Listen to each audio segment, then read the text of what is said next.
शहर से कुछ मील दूर सोनापुर नाम का एक गांव था, जहां लखन नाम का एक आदमी अपनी पत्नी राधा के साथ रहता था। वह मिट्टी के घड़े और बर्तन बनाता था और बाजार में एक छोटी दुकान चलाता था। उसके घड़े इतने सुंदर थे कि जो भी देखता उसे खरीदना चाहता था। राधा अपने पति की मदद करती थी घड़े बनाने में, और दोनों अपनी छोटी सड़क किनारे की दुकान के पास काम करते थे, जहां शहर आ जा रहे लोग आसानी से रुककर घड़े खरीद सकते थे। एक सुबह नीमा नाम की एक औरत लखन की दुकान पर घड़ा खरीदने आई। नीमा, भैया, आपकी दुकान में ऐसे सुंदर घड़े हैं, ऐसे सुंदर डिजाइन। मुझे एक बड़ा घड़ा दिखाओ और अच्छे से जांच लो। लखन, बहन, ये वाला कैसा रहेगा? ये मेरा सबसे बड़ा है। नीमा, हाँ, वाह, ये ठीक रहेगा, लेकिन इसकी कीमत कितनी है? लखन, बहन, आपको सिर्फ 400 रुपए। इस दाम पर ऐसी क्वालिटी कहीं नहीं मिलेगी। नीमा, ठीक है, मैं ले लूंगी। नीमा घड़ा घर ले गई। उसे उसका डिजाइन इतना पसंद आया कि उसने अपने दोस्तों को लखन की दुकान के बारे में बताया। जल्द ही लोग दुकान पर आने लगे और राधा बहुत खुश हो गई।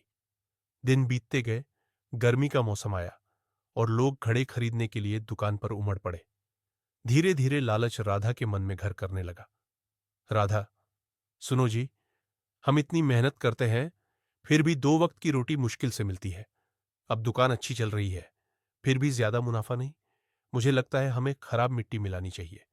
इससे ज्यादा पैसे बनेंगे और सस्ते में भी बेच सकेंगे। लखन, नहीं राधा, ऐसा किया तो लोग हमारे घड़े या बर्तन नहीं खरीदेंगे। राधा, क्यों नहीं? लोग तो भला जान ही नहीं पाएंगे कि मिट्टी में कुछ मिलाया है। लखन, ठीक है, जैसी तुम्हारी मर्जी। लखन को अपनी पत्नी से सहमत होना पड़ा। अगली सुबह वह गांव से थोड़ा दूर गया और खराब मिट्टी लाकर अच्छी मिट्टी में मिला दी। उसने घड़े बनाए। घड़े अच्छे बिके और राधा गर्व से बोली, राधा, देखा, मैंने कहा था ना, किसी को फर्क ही नहीं पड़ा और अब मुनाफा भी ज्यादा हो गया। मतलब मैं पहले सही थी। लखन, हाँ राधा, तुम सही थी। कुछ दिन बीत गए।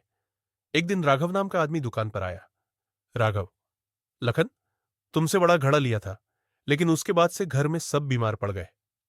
लखन, अरे नहीं भाई, शायद तुम्हारे घर का पानी या खाना खराब है। किसी और ने शिकायत नहीं की। घड़ों की क्वालिटी पर भरोसा रखो।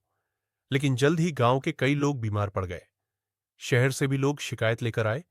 मिट्टी के बर्तनों में खाना ठीक ना पकता, घड़े आसानी से फूट जाते। गांव वाले बातें करने लगे। एक, अरे भाई, हम तो बाहर खाना भी नहीं खाते, फिर भी सेहत खराब हो रही। लगता है लखन ने मिट्टी में कुछ मिलाया है। दूसरा, मुझे भी लखन पर शक है।